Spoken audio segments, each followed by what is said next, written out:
আজকে সকালে আমার বাড়ি যাওয়ার কথা ছিল দাদাদের বাড়ি থেকে, কিন্তু ওরা আমাকে কেউ বাড়ি যেতে দেয়নি। প্রত্যেকবারই এমন করে ওরা আমার সাথে, বাড়ি যেতে দেয় না আমাকে। আর এখন তোমরা দেখতেই পাচ্ছ আমার ওপর ঠিক কীরকম অত্যাচার করা হচ্ছে।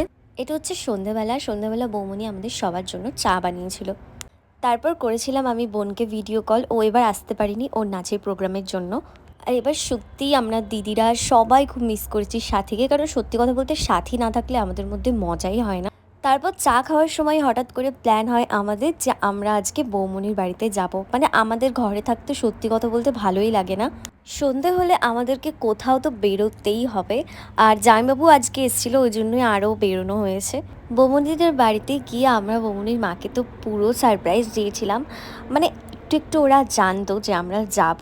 তো যাই হোক, আমরা গেছিলাম বলে সেদিন ওরা খুব খুশি হয়েছিল। আর এই যে ইনি তো ভীষণ আদর খেতে ভালোবাসে। তারপর আমরা সবাই মিলে একসাথে বসে বৌমনিদের পুরনো অ্যালবামগুলো দেখছিলাম।